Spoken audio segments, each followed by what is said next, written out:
Today, we're talking about UFO whistleblowers testifying under oath before Congress that the Pentagon is hiding UFO evidence from us, new Andrew Tate leaks, Kevin Spacey being acquitted, new Saudi sports washing, the dark side of Livy Dunn, kratom concerns, a horrifying crane collapse in New York. We're going to talk about all that and so much more in today's brand new Philip DeFranco show, your daily dive into the news. So buckle up, you beautiful bastards, hit that like button, and let's just jump into it. Starting with, Congress was talking about aliens today. If you haven't seen yet, the National Security Subcommittee of the House Oversight Committee held a public hearing today as part of an effort to convince the Biden administration to release more information about UFOs, or rather the term that's being widely used here, UAPs. And with all this, you had people saying the situation went kind of off the rails pretty fast. So you had the committees hearing testimony under oath from 3 different witnesses with direct knowledge of how the government handles UAP reports. Those 3 witnesses being Ryan Graves, a former Navy pilot who's talked about encountering UAPs on training missions, David Fravor, another former Navy pilot who shot a famous video of an object that resembled a Tic Tac during a flight off the coast of California back in 2004, and David Grush, a former combat officer and intelligence official who became a whistleblower last year and accused the government of withholding information on UAPs. And most of the kind of wildest sound bites today came from that last witness. Now, very notably here, Grush's testimony doesn't come from personal experience, but rather from information he says he was given from other individuals in the military and intelligence community, with one of the most viral clips circulating social media right now being where Grush is being questioned by Representative Nancy Mace about if he believes the U.S. government has made contact with extraterrestrials. Right, he responds that he can't answer that question in a public hearing, but then we saw this interaction. If you believe we have crashed craft, stated earlier, do we have the bodies of the pilots who piloted this craft? As I've stated publicly already in my News Nation interview, biologics came with some of these recoveries, yeah. Were they, I guess, human or non-human biologics? Non-human, and that was the assessment of people with direct knowledge on the program I talked to that are currently still on the program. Beyond that, Grush also claimed that the government has been aware of actual evidence of non-human intelligence related to UAPs since the 1930s, and that the government is actually in possession of UAPs. Mr. Grush, finally, do you believe that our government is in possession of UAPs? Absolutely, based on interviewing over 40 witnesses over 4 years. And where?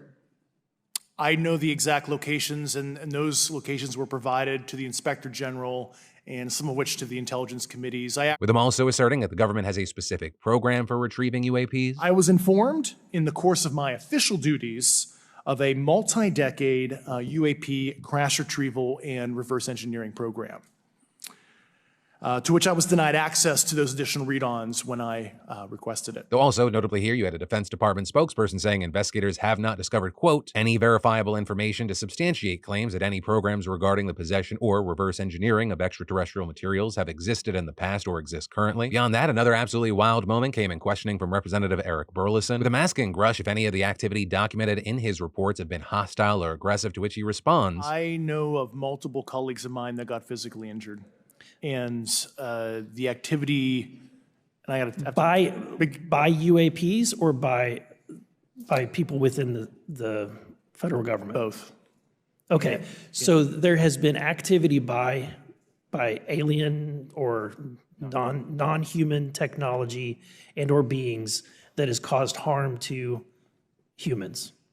I can't get into the specifics in an open environment, but at least the activity that I personally witnessed, and I have to be very careful here because they tell you never to acknowledge tradecraft, right? So what I personally witnessed myself and my wife was very disturbing. Grush also going on to elaborate on the claim that the federal government hurt people to cover up this information on extraterrestrials in another exchange. Any personal knowledge of people who have been harmed or injured in efforts to cover up or conceal these extraterrestrial technology? Yes.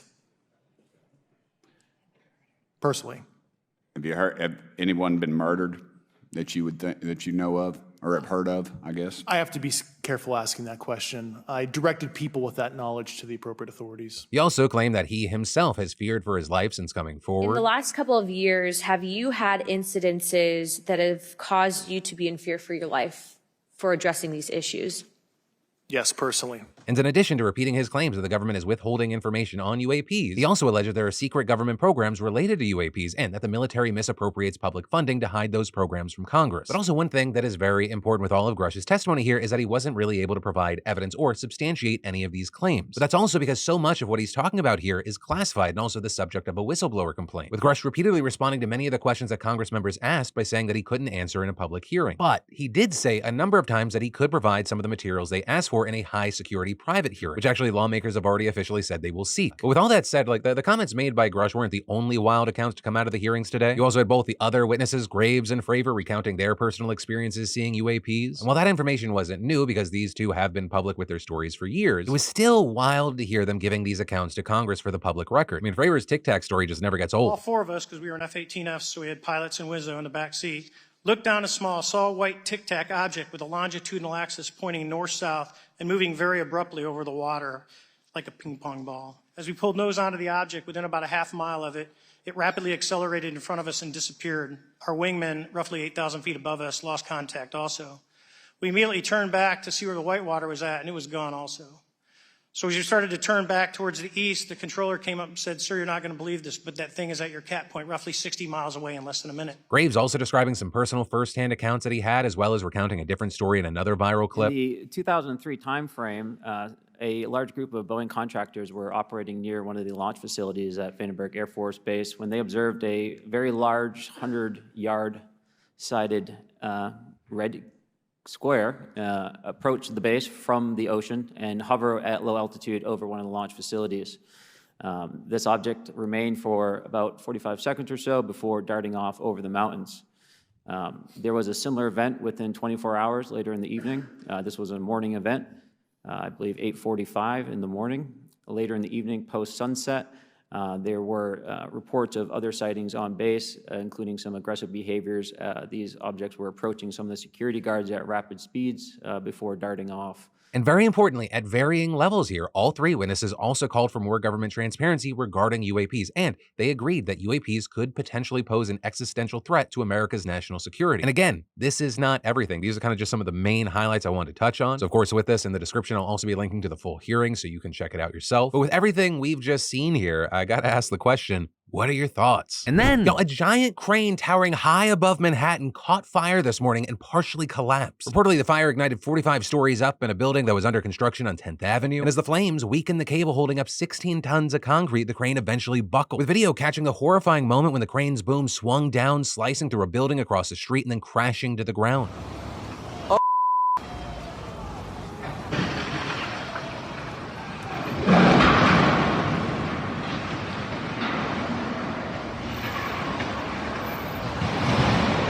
According to reports, 11 people were hurt in this, including 2 firefighters, but miraculously, none had life-threatening injuries and nobody died, which is absolutely incredible considering this is a very high-traffic area, but thankfully it was early in the morning. And so for now, a chunk of 10th Avenue has been closed off while officials make sure the area is safe. And then, this new series of leaked text messages are painting what many have described as a disturbing picture of how Andrew Tate allegedly recruited women for sex work. Tate was arrested late last year in Romania before being officially charged with rape and human trafficking last month. Authorities accusing both Tate and his brother of using the lover boy method of luring women in under the guise of a real relationship before forcing them to do sex work. And while the Tates have repeatedly denied those allegations, Rolling Stone just received texts that seemingly show Tate discussing his recruitment tactics. With reports saying that these messages came from conversations held in 2021 within the War Room, a group of all-male associates Tate had. Rolling Stone saying sources close to the War Room verified the messages, which were reportedly sent in the channel titled PhD, which references Tate's previous pimp and hose degree program. And in one message, you see Tate discussing what he looks for in female partners, saying, "Give me an average moron with no skills who's blind loyal. I judge basically all females by loyalty. If they're loyal and they won't leave. In the end, they'll do everything you want." Then in another message, he sent photos of women and referred to them as targets and assets. But in most of the texts they have here, he's actually just speaking about one specific woman who he says lost her support networks at home and who's been begging to see him. And the outlet saying that in an attempt to make this woman more dependent on him, he made up a story where her friends told him that she worked at a sex club. And so with that, he said that he got mad at her, and that way it would put this woman on the defensive. With Tate adding, the real goal is for her to agree to never go anywhere without me. Not even her hometown. I need her working. He also allegedly sent screenshots of conversations that he had with this woman where he told her that she could never go back to her hometown and that she never had to leave the house in Bucharest, to which she complied. Rolling Stone also claiming that he sent his associates messages where he detailed how he recruited her and working through challenges that he faced pressuring her. Right, like at one point, she allegedly refused to send photos or do OnlyFans, so he asked the War Room for feedback, to which some suggested he try good cop, bad cop, another telling him to act hurt so that she feels guilty and cries. With Tate at one point allegedly writing, "Since she moved to Bucharest, she's been fed, but nothing else. She's broke and she can't go home and she can't leave the house. house. Man, I almost sound evil, but I'm not. I'm a shepherd leading the sheep. She doesn't realize that following me makes life better for her. He also sent messages explaining how he would use Georgiana Nagel, an associate who's also being charged, to create elaborate ruses and fake conversations that could be used to persuade women. But it is also very important to note here that while prosecutors have listed this woman as an alleged victim of Tate, she is denied this. So there, Rolling Stone did also add that the court documents claim that she and another woman were instructed to defend the Tate brothers. But that said, for his part, a spokesperson for Tate has refuted the text, telling the outlet that the woman from the purported screenshots has publicly and categorically refuted any mistreatment from the brothers, claiming that this is part of a smear campaign. And while all statements from the alleged victims incriminating the brothers have been unquestioningly accepted by the public, the evidence supporting the brothers' innocence has not been given the same fair treatment. And that spokesperson also suggesting the messages were fake, right? Saying social media and AI have made it easier to anonymously present fabricated evidence. And adding, these realities raise concerns about the potential for a deliberate and targeted effort to sway public opinion and undermine the credibility of the evidence presented. But ultimately, that is where we are on this seemingly slowly developing story where we just kind of get a trickle of information every week or so. And then I've always thought that being famous while being in school would be just such a strange thing. But especially with the rise of TikTok, this has become a more common occurrence. Right? The barrier to entry to make engaging content online that people are going to like and follow, it's gotten easier and easier. And so with that, you're having more and more college and high school students just becoming famous, which has also led to situations like that of Livvy Dunn now fearing for her safety. Because if you don't know Livvy, she's a massively successful college athlete and social media star. Right? She's a gymnast at LSU who's made millions of dollars, in between the 4.3 million followers she has on Instagram and the 7.6 million she's nabbed on TikTok, she's landed some insanely lucrative sponsor deals. And while obviously that's great, I think she was also just recently in Sports Illustrated, there's also the dark side of social media fame, which she opened up about in a profile with Elle that was published just yesterday, noting that while people on her school's campus are mostly used to her celebrity status, she still gets approached for pictures and has to be careful walking around. And actually with that, adding she doesn't even attend in-person classes anymore for safety reasons, explaining there were some scares in the past and I just want to be as careful as possible. I don't want people to know my daily schedule and where I am, which is obviously concerning because, we knew that there were safety concerns in the past, right? You had things like massive mobs of boys demanding to see her outside of a meet earlier this year.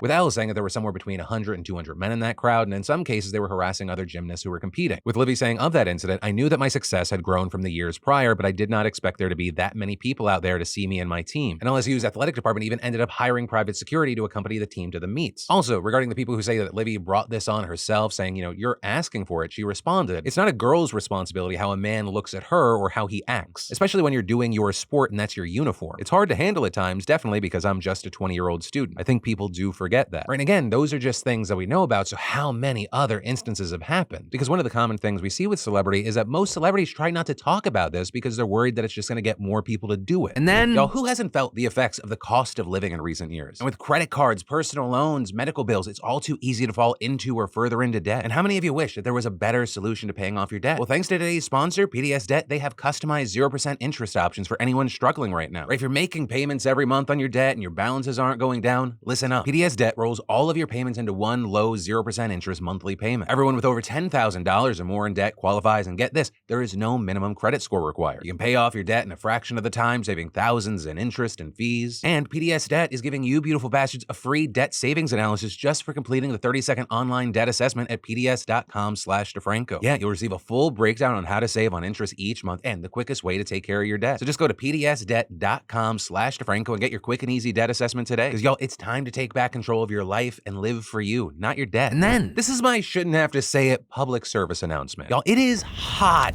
With 1/3 of Americans currently under a heat advisory warning, be extremely careful with accidentally leaving your kids in your car. And while that may sound like, yeah, no shit, Phil, over the last 25 years, 950 kids have died because of this. And actually, it could have been 951 if it wasn't for how quickly this one father reacted when he messed up. Because he managed to lock his keys and baby in his vehicle when it was over 100 degrees outside, which obviously could quickly turn fatal. The temperature inside rises 20 degrees in just 10 minutes, not to mention that children's temperature rise much faster than adults. But in this video that's now gone viral, we see him not playing any games, taking what looks to be a tire iron and blasting a windshield, which if you don't know, can actually be surprisingly difficult because they're designed not to shatter. With eventually another person approaching to help, and they managed to carve a huge hole into the window. With the video then cutting, and we now know that a woman crawled into the vehicle to pull the baby out. Now with this, it's unclear why they removed the baby using the front windshield rather than, opening the door from the inside. But with that, there's been speculation the doors may have somehow been jammed. But either way, the good news, the baby is safe, and the police say that no charges have been filed. It was all an accident, granted a terrifying one that hopefully will never be repeated, and the father acted as quickly as he could have. Which is why I'll say, hey, accidents do happen. But when they do happen, you need to take it as serious as the people here did. Because again, it does not take very long to cause serious damage with heat stroke, even if the child doesn't die. And then Kevin Spacey has now been acquitted of sexual assault charges in the UK. Right, there were 9 charges against him in total, 7 of sexual assault, as well as 1 count of causing a person to engage in sexual activity without consent, and 1 count of causing a person to engage in penetrative sexual activity without consent. And those claims coming from 4 men over instances between the years of 2001 and 2013. And during the trial, you had the prosecution painting Spacey as a sexual bully who delights in making others feel powerless and uncomfortable. And among the specific claims, 3 of the men accused Spacey of grabbing their crotches, with one saying Spacey grabbed his crotch like a cobra, another accuser saying that he wrote to Spacey in hopes of being mentored, and at one point met with him for a drink at Spacey's London home, but there claiming he fell asleep and then woke up to find Spacey performing oral sex on him. But then you had Spacey's defense claiming that most of these accusers had just made up the allegations for financial gain, saying Spacey was an easy target for false allegations because he led a promiscuous lifestyle. And with that, saying it's not a crime to like sex, even if you're famous, and it's not a crime to have casual sex. But all that leading to the not guilty verdict coming down, where you had multiple reports saying that Spacey teared up with hearing it. Others also noting that today happens to be Spacey's birthday. And for his part, after leaving the courtroom, Spacey told reporters, "I'm enormously grateful to the jury for having taken the time to examine all of the evidence and all of the facts carefully before they reached their decision, and I am humbled by the outcome today." And then, if you've been to a bar, a gas station, a vape shop, or even just the internet recently, you may have seen a product called Kratom. It's an herbal supplement derived from the dried leaves of a tree in the coffee family. It's native to Southeast Asia, where it's been used for centuries as a folk medicine. And a key thing is that in low doses, it can help relieve aches and pains, depression and anxiety, and opioid withdrawal symptoms, which is why it's become so popular, with millions of Americans buying it from thousands of U.S. businesses. Like this bar in Florida that serves Kratom tea to customers, many of whom are recovering from substance abuse, with a bartender who takes Kratom herself for a degenerative condition in her spine, telling NPR, "It does nothing but help anybody that I've seen." But there has been this brewing controversy around the drug because in high enough doses, Kratom can actually produce euphoria, kind of like an opioid. And because of that, it's also been linked to addiction as well as seizures and even death, with dozens of wrongful death lawsuits now being filed over the product, including one relating to the death of 23-year-old Ethan Pope, with his official cause of death being cardiac arrest due to Kratom intoxication. And in the apartment where he died, his family found a note ominously reading, "Get off Kratom." Now with this situation, at least half a dozen states, as well as San Diego, Denver, and Columbus, have banned Kratom, with courts and state legislatures currently debating how to classify and regulate the drug, be it through simple warning labels or age restrictions. And that, of course, in addition to the continued debate we've seen where people are saying, this is the only thing that's helped me, but others arguing that things need to be put into place, there needs to be more education because it can be dangerous. And with this, because I know that it's been a while since we last talked about Kratom, especially if you shared your opinion last time, have your thoughts remained the same or have they changed over that time period? And that, of course, is in addition to my question of what are your thoughts in general to everybody. And then everyone knows that healthcare in America is expensive, right? That cost has left some people skipping the doctor altogether. Others rack up tens, if not hundreds of thousands of dollars in medical debt.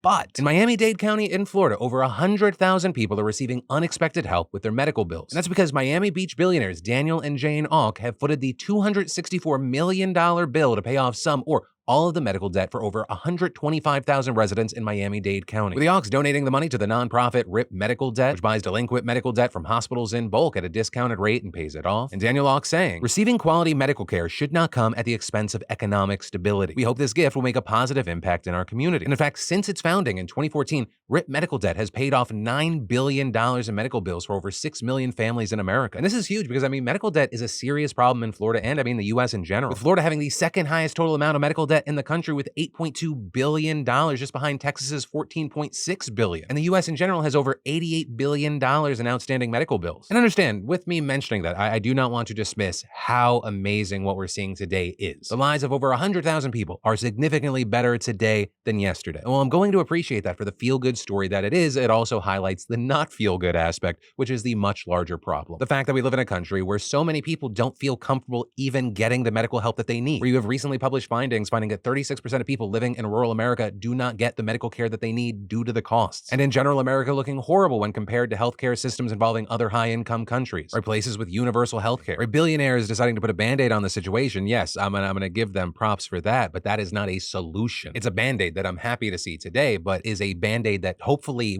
fucking something happens where it's not needed in the future. And then, how does a country known for killing journalists, executing LGBTQ+ people, and forcing women to essentially be accessories for men clean up its sports image. And well, that is what Saudi Arabia has been trying to figure out, with one of the ways it's been tackling their problem being a bit unique: sports washing, where they've got all this insane oil money, and so they're trying to inject themselves into sports and to use that to present themselves in a new light. With one of the most recent things we talked about being that whole drama in the golf world that led to Saudi Arabia becoming a major player in the space. And that, of course, in addition to them courting some of the soccer world's biggest stars. We've seen that with Ronaldo, we're now seeing that with Mbappe. But what you may not know, and it's very interesting, one of its biggest ventures is actually in the gaming and esports world, with moves like becoming the largest outside investor in Nintendo back in February. And they've also set aside nearly $40 billion for a new company whose purpose is to make Saudi Arabia the ultimate global hub for games and esports by 2030. And there, they have wasted no time. Last year, it hosted some major tournaments, and they've expanded on that this year. Like literally, right now, it's throwing its Gamers 8 event, where they have a $45 million prize pool across 12 different esports titles. And for some of the more popular games, they've set aside huge chunks of that as prizes. Dota 2 alone getting $15 million, which is massive even for a game that's known to break records consistently for largest prize pools. And footage from the event looks like what you'd expect from any Western esport event: flashy lights, crowds, cosplay events. And notably, kind of the point, throwing in ads during the breaks featuring picturesque landscapes and messaging about how Saudi Arabia is an open place for tourists. However, its efforts to wash away its past haven't been completely successful, with many esports fans not happy that they were okay playing in Saudi Arabia considering its history. And all of that even led to some teams boycotting the event or feeling like they had to make statements to justify their reasons for going. Take Team Liquid, for example, which told fans they were going to the event despite the fact that Saudi Arabia's laws and policies on women's rights, LGBTQ+ rights, migrant workers, native tribes, and political speech do not line up with our values or the values of the majority of the esports community. And saying while there has been some improvement in the country, more needs to be done. And then donating $50,000 to LGBTQ+ organizations helping people flee persecution from places like Saudi Arabia. And so with that, some fans were fine with the compromise, others feeling like it was still hypocritical, others saying they just didn't want them to go at all. But it's been argued that the reality for many of these esports teams is that going is almost a requirement. For many of these games, this event is one of the only big tournaments of the year for them. Though for others, it's just the last big one before their final events like the International. Also, kind of funny enough, while Saudi Arabia is willing to do a lot to wash its image, it's not okay with everything, with some of the esports teams even having to censor themselves. Because if you don't know, many esports teams are actually sponsored by gambling sites. But in Riyadh, their jerseys are being covered with black tape over those sponsors because they're banned in Saudi Arabia. But with all that said, I gotta pass the question off to you. What are your thoughts here? Or when it comes to teams or players that you like possibly going to Saudi Arabia, right, getting themselves a bag, but in doing so being a part of the sports washing, what are your thoughts? Are you still supporting them? Are you completely against it? Do you think the Team Liquid compromise thing, that's a valid in-between? What are you thinking and why? I'd love to know. And then, Germany appears to have a growing Nazi problem. And that's because in some places there, you're seeing ever-increasing support of extreme right-wing groups and even Nazi behavior. And unfortunately, this is something 2 high school teachers in the city of Berg found out recently. Right, so the city is about 70 miles from Berlin in East Germany, and the teachers, Laura Nickel and Max Teska, saw students engaging in some pretty bad behavior. Doing things like blasting music with racist lyrics when walking around campus, giving Nazi salutes to each other in the hallways, and scratching swastikas into desks. And they initially tried to stop it by asking the bullies, why are you targeting immigrants? They were teaching about Nazi history, they were inviting speakers to talk about racism, but none of that seemed to actually work, and it even made them the target of harassment. So Nickel and Teska, they decide, hey, let's write an open letter in the local paper describing the situation, writing teachers and students who openly fight against far-right students and teachers fear for their safety. The problem has to be recognized and openly fought. Schools should be places free of fear, full of open-mindedness and safety for everyone, and cannot provide a home for the enemies of democracy. And that did not go well. Almost immediately, an anonymous group of parents demanded their dismissal. Around town, stickers started to pop up with their photo with the caption, "Piss off to Berlin." And on top of that, at least one person on social media said they wanted to hunt them down. Now, to be clear, the authorities are taking the direct threats seriously. They're investigating them. But for Teska and Nickel, their concern were the students. But the reality on the ground there is that their colleagues and administrators just don't seem to care. And these Nazi saluting kids are seemingly facing no repercussions for their actions. And this is Nickel and Teska are leaving town because of the threats. But also what's notable and weird about the situation is that these teenagers would feel so comfortable doing these things. Because doing Nazi shit in Germany is actually pretty illegal there for obvious reasons. You have the situation where if the community there doesn't care, then it doesn't matter. Which also brings us to the next thing we need to talk about here. The growing popularity of extreme right-wing populist movements like the AfD in Germany, and especially in Eastern Germany, which if it sounds familiar, we've actually talked about them in the past. They're the far right, and I mean far right party that's been slowly gaining in national and local politics, especially since the coronavirus pandemic and the influx of 1.2 million Ukrainian refugees. They've been pushing a very hard us versus them narrative. And while like most populist movements, they give simple solutions to every problem that fall apart once placed under scrutiny, they are still gaining ground because emotions beat facts. And in cities like Berg, where the teachers felt like they had to leave, much of the social scene there spewed AfD rhetoric. And this is really important because it's believed they could actually seriously take over the governments of at least a few German states. Now, with their politics being so extreme, the authorities in the national and state governments have openly placed them on watch lists, much to the group's anger. But again, considering Germany's past with extreme politics and also inaction to those extreme politics, it's kind of easy to see why they're worried. Though with that, it's also unclear how Germany should actually go about these groups and if they should even do so directly. With people arguing, where is the balance between free speech and having a group becoming just too dangerous? Which again is why so many people say it feels like history is just repeating itself. Or at the very least, history is rhyming and Germany shouldn't just take this group as a nothing joke. They're becoming more and more popular by the day, and the last time Germans kind of laughed off this stupid little crazy right-wing party, a decade later, they were in power and tens of millions of people wound up dead. And that is where today's daily dive into the news is going to end. But for more news you need to know, I got you covered right here. You can click or tap, or I got you in the links down below. And remember, as always, my name's Philip DeFranco. You've just been filled in. I love yo faces, and I'll see you right back here tomorrow.